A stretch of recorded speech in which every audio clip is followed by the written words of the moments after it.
না না বাবা, অতটা হয়তো নয়। তাছাড়া পারুলকে কেন কেউ কিডন্যাপ করবে? একলা মেয়ে বলে ভর দুপুরে ওকে তুলে নিয়ে চলে যাবে, এতটা অবলা মেয়ে পারুল কিন্তু নয়। সেটাও তো চিন্তার কথা। ব্যাগ থেকে কেউ চুরি করলে তো খালি ফোনটা নেবে না, নিশ্চয় টাকা পয়সাও চুরি করেছে। মেয়েটার কাছে ফোন নেই, টাকা পয়সা নেই, এই শহরে নতুন কি যে করছে মেয়েটা কে জানে। বাবা, বাবা আপনি তো টেনশন করবেন না, আপনি একটু শান্ত হন বাবা। কি কি বলছো তুমি? আমি টেনশন করবো না?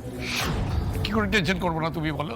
একটা মেয়ে সকালবেলা বেরিয়ে গেছে, সন্ধে হয়ে গেল, বাড়ি ফিরছে না, কেমন আছে, কিভাবে আছে, কিডন্যাপ হয়েছে কিনা কিচ্ছু জানতে পারছি না, এরপর টেনশন করবো না আমি? যদিও তাই তো বলবে, আমি তো জানি ও যদি বাড়ি থেকে চলে যায় আপদ বিদায় হয়, তোমাদের কিচ্ছু যায় আছে না, তোমরা খুব খুশি হও তাতে, আমি জানি খুব ভালো মতো।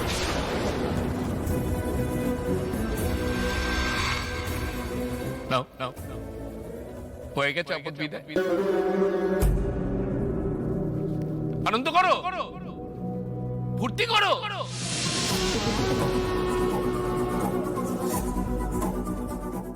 কিন্তু বড় খোকা, পারুল দিদির এই অবস্থায় আমি তো চুপ করে বসে থাকতে পারছি না রে। আমার কষ্ট হচ্ছে, আমার চিন্তা হচ্ছে।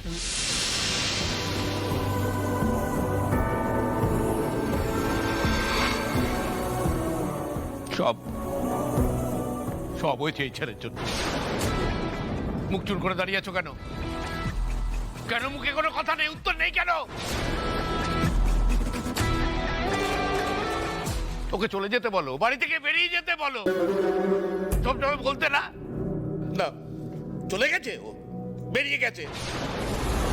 খুশি হয়েছো তো? খুশি হয়েছো তো তুমি? হ্যাঁ বলো। টেনশন আমারও হচ্ছে দাদু।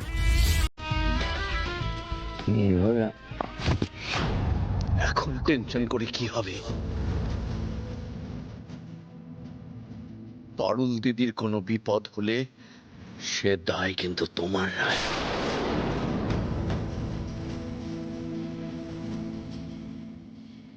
আমার তোমার। তুমি চেষ্টা করলে ওকে আটকাতে পারতে। ইউনিভার্সিটিটা তোমার এরিয়া, তোমার এরিয়া, এসব বলে তুমি গলাবাজি করো না। পারুল তো তোমার এরিয়াতেই বিপদে পড়লো, তুমি পারলে না তাকে বাঁচাতে? কিন্তু তুমি যখন ওর এরিয়া মানে গ্রামে গেছিলে, তখন ওই মেয়েটা বারবার জীবনের ঝুঁকি নিয়ে তোমায় বাঁচিয়েছে।